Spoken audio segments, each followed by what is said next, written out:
kita lakukan dalam rangkaian ibadah haji. Maka ketika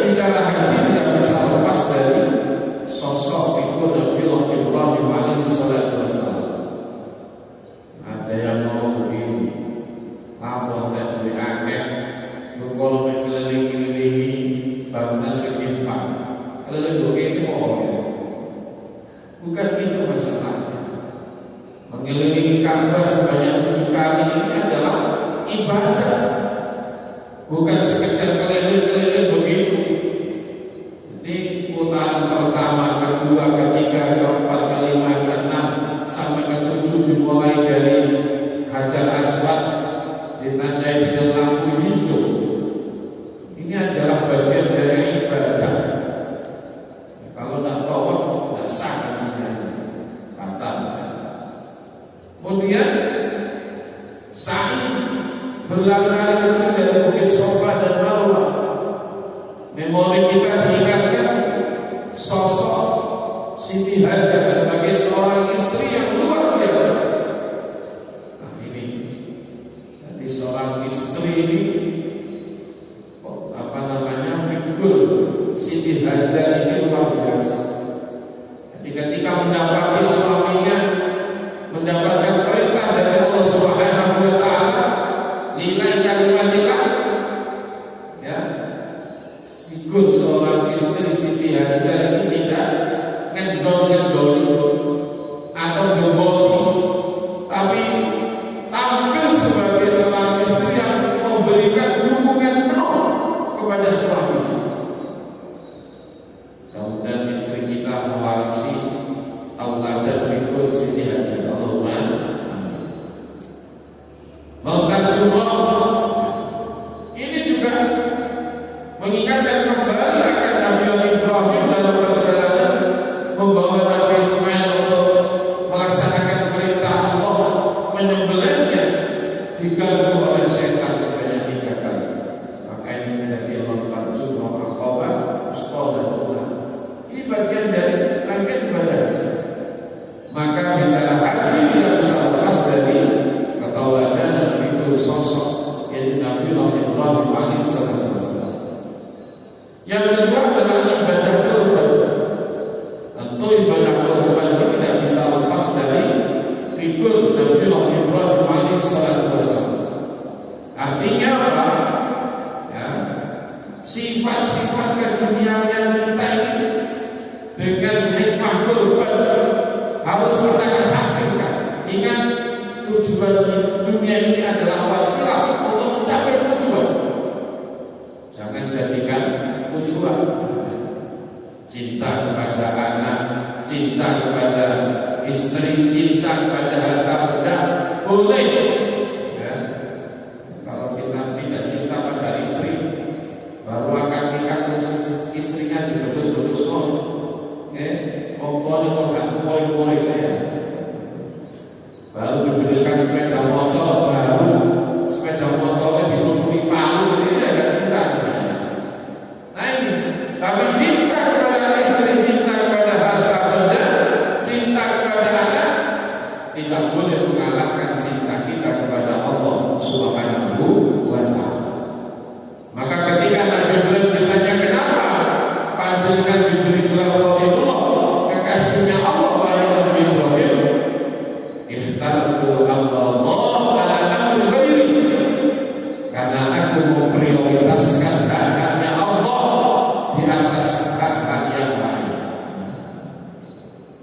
Kemudian yang ketiga adalah khitan. Bicara khitan tidak bisa lepas dari sosok Nabi Ibrahim alaihissalam. Intinya apa? Kita ini ya hidup berperilaku bersih. Makanya sholat itu 3 hal. Harus suci badannya, harus suci pakaiannya, harus suci tempatnya. Maka ketika Nabi Ibrahim sudah mensucikan dengan mandi besar, itu sampai disuruh mengulang 3 kali. Waktu kan sedikit sempurna oleh bagus keramas kuat sampai tunggalan. Diamati satu persatu bagian tubuhnya ini, ternyata ada satu yang harus dihilangkan. Dan bayangkan ya, banyak riwayat yang menyampaikan Nabi Ibrahim itu fitnahnya umur 80 tahun. Memiliki sih tersebut 20 tahun. Udah namanya dokter terus disunat. Dokternya gak kira-kira gitu ya. Nah inilah syariat haji, ibadah kurban kemudian khitan, tidak bisa lepas dari sosok figur Nabiullah Ibrahim alaihissalam. Yang keempat adalah membangun rumah tangga. Jadi penting kita semuanya ini bangun rumah tangga dan nopo kita sebagai suami meneladani Nabiullah Ibrahim. Kenapa Nabi Ibrahim diberi gelar Abul Anbiya wal Mursalin, bapaknya para nabi dan para rasul? 100% para nabi dan rasul ini keturunan Nabiullah Ibrahim alaihissalam. Karena Nabi Ibrahim sebagai sosok suami mampu menampilkan peran Nabi Ibrahim dermawan, ahli sedekah, mujahadah yang kuat, tirakat yang kuat. Ini Nabi Ibrahim. Masya Allah. Dan kita mudah-mudahan jadi suami-suami yang ahli mujahadah, ahli sedekah, ahli tirakat. Di potongan ayat surat Al-Kahfi, ketika Nabi Musa berguru pada Nabi Khidir, pada peristiwa pelajaran hikmah yang ketiga, Nabi Khidir memanggil Nabi Musa, ya Musa, Musa, ini ada rumah miliknya 2 bocah yatim, mau ambil ayo ibunya mungkin mana? Apa pelajaran yang didapat dari peristiwa ini? Ilmu yang didapat Nabi Musa, Musa, iki ngono wae bocah yatim loro, wong tuwa karo yang disedo karo. Wong tuwa loro niki biyen nalikane urip ahli ibadah, ahli mujahadah. Dalam bahasa Al-Quran, wakana abuhuma sholihah, adalah orang tua dari bocah yatim 2 ini orang yang sholih, ahli mujahadah. Dalam tafsir saya lihat, ya, ternyata punya orang tua yang ahli mujahadah, ahli tirakat, yufidu ila sab'atil awlad. Dari wong tua sing ahli tirakat, ahli mujahadah niki saged manfaati barokai sampai anak penutur. Nanti moga dengan kuat mungkin sedekahnya, kuat sholat jamaahnya, iktikafnya, khatam Quran 1 bulan sekali. Ini adalah bagian-bagian dari kita tirakat mujahadah untuk anak-anak keturunan kita. Yang kedua, sosok Siti Hajar, pas dengan ayat Al-Quran, fasolihatu qanitatun hafizatun lil ghaibi bima hafizah. Bagaimana Al-Quran memberi kriteria istri yang salihah? Qanitatun, taat pasrah pada suaminya. Hafizatun, selalu menjaga kehormatan dirinya, keluarganya, juga suaminya. Kadang-kadang yang bukan ya apa tuh bojomu apa dah? Ya apa bojomu lagi sentai beras apa? Sosok kilo masak 3 kilo gak cukup. Tadi kan dia ngobrol waktu di bojone boten langsung. Sing biasa belanja itu yang jalur yang asli. Oh, lagi kadang yo ono kabar-kabar ya. Bojoku wis besok turu angkos dalam apa? Nah, turu jajan bojoku yo jajan traktor. Ngopo banget apa? Tenang saja, oke? Nah, sosok seorang Siti Hajar bisa menjaga kehormatannya, keluarganya, juga kehormatan suaminya. Ismail, sosok seorang anak. Allah tampilkan Nabi Ismail menjadi figur tauladan untuk anak-anak kita semuanya. Nanti kalau doa saya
untuk ada tahun ini artinya apa?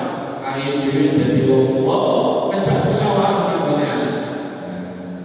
Oke, satu. Yang kedua, Nabi Ismail ini anak yang soleh, senaosa oleh wahyu lewat mimpi sing oleh Allah jelas merugikan dirinya. Nopo jawab Nabi Ismail? Oke, pun panjenengan laksanakan baik Bapak satajiduni insyaallah minas shabirin. Insyaallah saya akan menerima dengan ikhlas tulus kalau itu perintah Allah Subhanahu wa taala. Saya sebagai anak taat kepada Allah juga taat kepada perintah orang tua. Menurut saya usaha niku kok sing boleh anak ini sudah disyariat yang lain. Ini cacat untuk sing tak korban. Saya ganti awam mulai. Itu melayu ada sedikit ya. Hanya di mulut.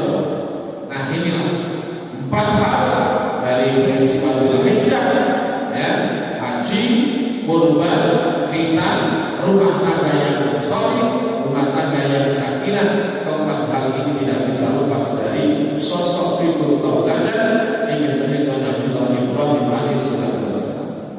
Yang kedua, momentum bulan Dzulhijjah. Oke, ini Dzulhijjah ini adalah bulan yang terakhir di kalender Hijriah. Ya. Artinya apa?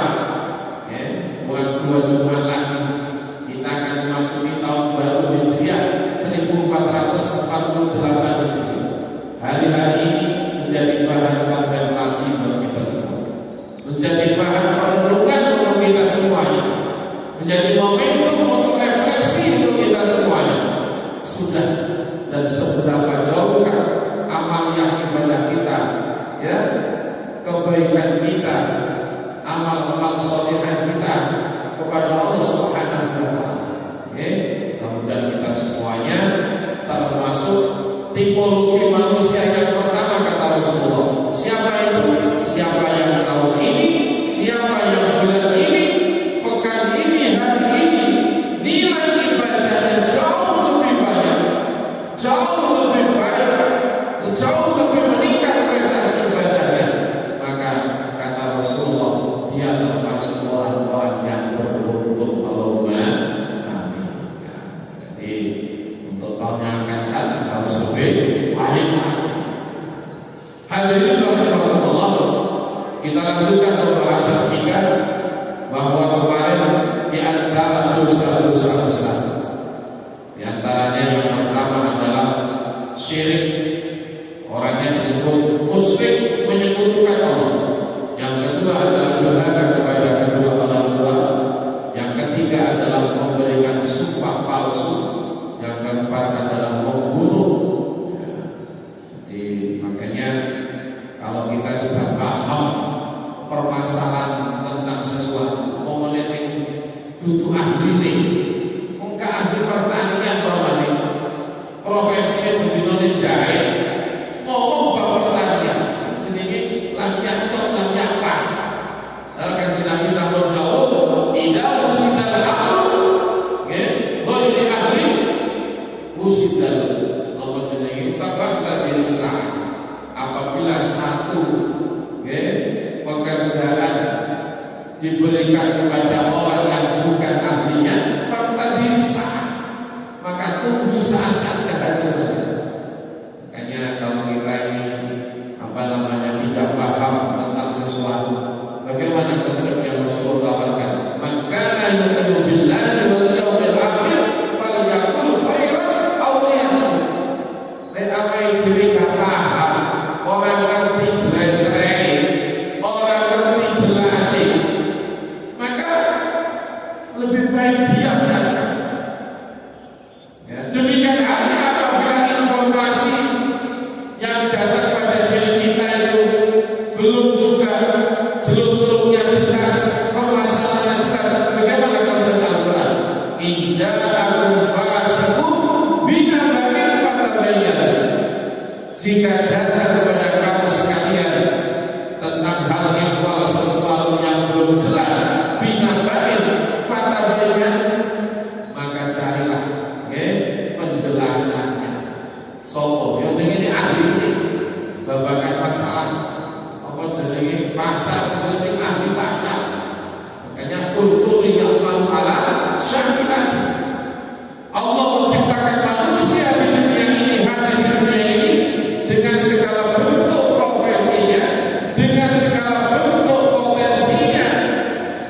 keahliannya, itulah menunjukkan kemahakuasaan Allah Subhanahu wa Ta'ala.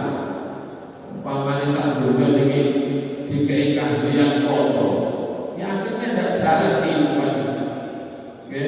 Utawa Gusti Allah nuruti kepinginan manusia sak dunya.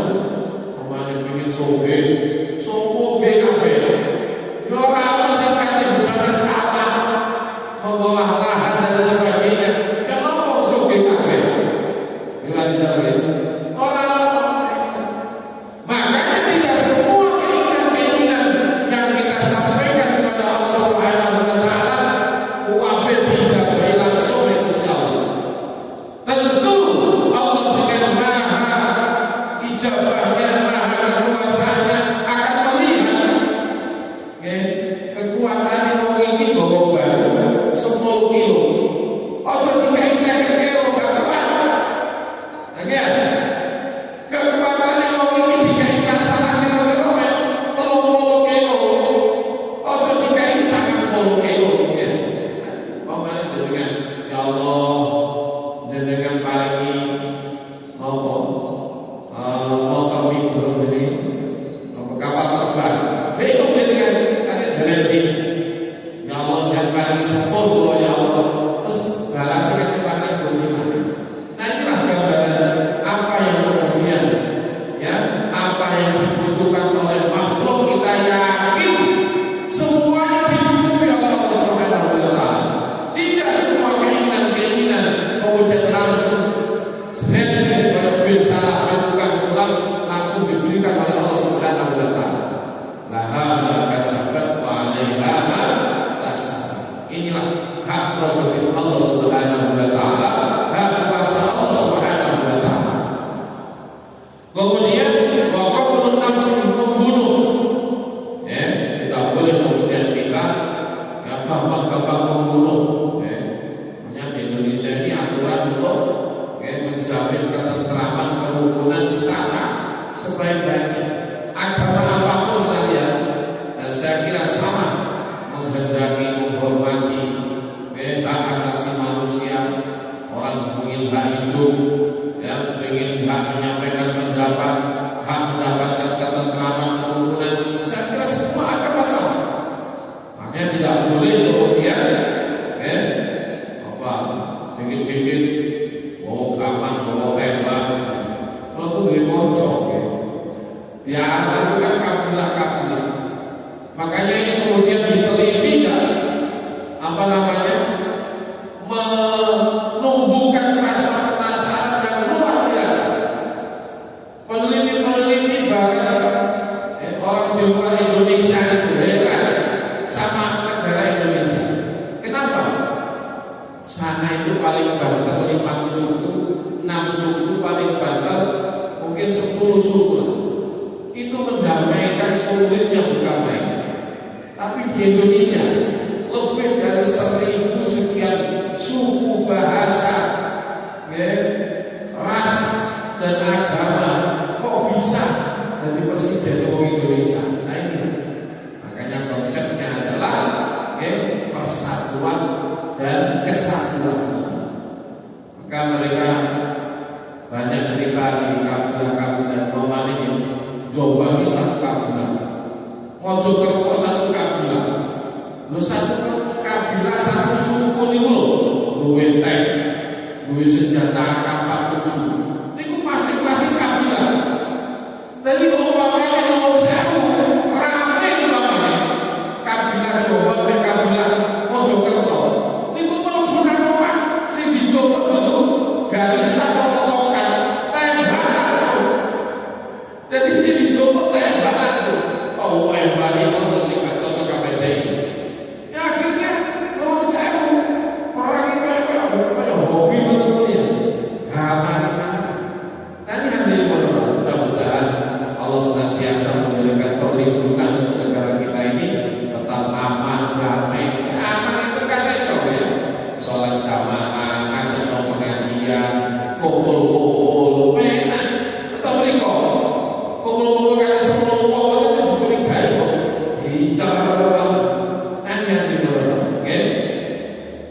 Hadis selanjutnya dari Abdullah bin Amr bin As, Rasulullah menyampaikan termasuk dosa besar adalah menghina ayah atau ibunya.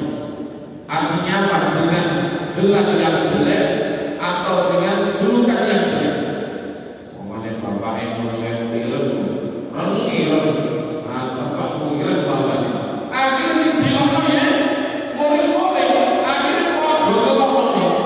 Nanti ada ya, ada kata kadiri mau sebelum, bukan oleh nolong bapaknya, nolong ibunya, ya. Akhirnya sih bilang menghina saling menolong, saling mengumpat, ini termasuk dosa besar. Makanya boleh kocok, saya ngirim tidak bisa, panggil bisa, orang tidak ngirim, kan bisa nagawe, mau kayak model, pada saja. Artinya apa? Makhluk semuanya dengan wasiatnya, dengan keistimewaannya. Ini adalah haknya Allah Subhanahu wa Ta'ala. Maka ketika kita Allah tidak akan rela. Yang kedua, gampang mentolong-tolong atau menghina itu menunjukkan iman yang keropos, bisa disebut fusuq ba'dal iman. Orang yang suka menghina, orang yang suka menolong-nolong itu menunjukkan imannya tipis. Ya, maka dari itu orang yang kemudian berbuat baik kepada sesama muslim, sama orang lain, ini menunjukkan kesempurnaan imannya kepada Allah Subhanahu wa Ta'ala. Ingat, hinaan yang kita sampaikan kepada orang lain atau saudara kita, itu pada hakikatnya adalah hinaan yang disampaikan kepada Allah Subhanahu wa Ta'ala. Kalau Allah sudah tidak rela menerima, musik gue dunia di kursi Allah, sing gue umur kursi Allah, sing gue kehidupan ini kursi Allah. Saya dikatakan imam benar. Agar ini hadir berlalu. Maka ini kata Rasulullah, orang yang saling menolong menghina dengan mengumpat-umpat ayatnya atau ibunya, itu termasuk dosa besar dan harus kita jauhi dan kita hindari. Mudah-mudahan Allah Subhanahu wa Ta'ala senantiasa memberikan hidayah kepada kita semuanya. Allah memberikan panjang umur yang barokah, berikan rezeki yang banyak, yang halal, yang barokah, anak turun yang saleh, yang salehah, dan suatu saat kelak bagaimana kita sholat kepada Allah Subhanahu wa Ta'ala, sholat dengan membawa predikat husnul khatimah. Al-Fatihah.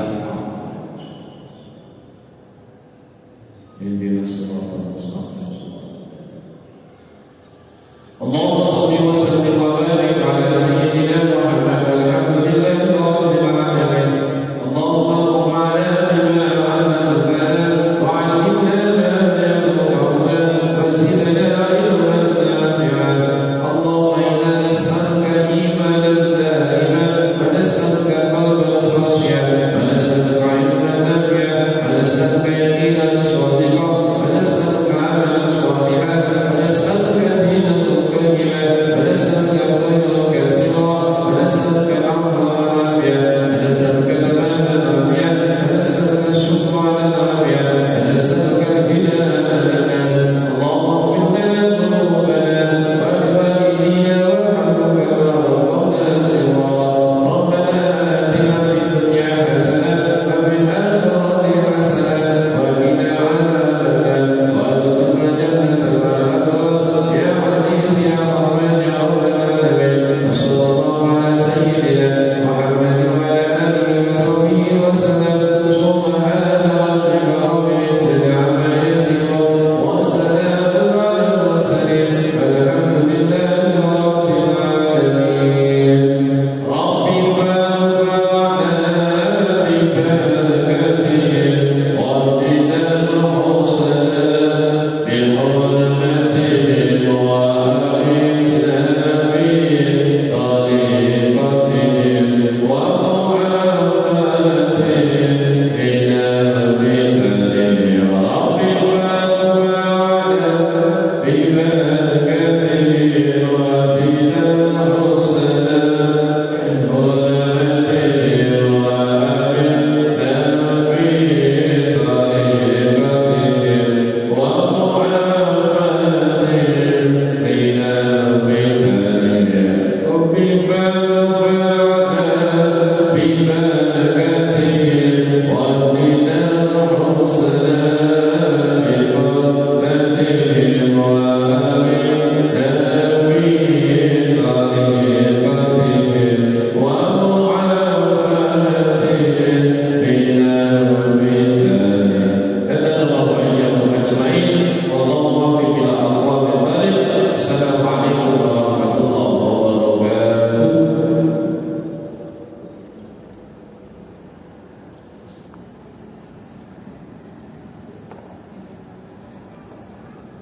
Bibi sini.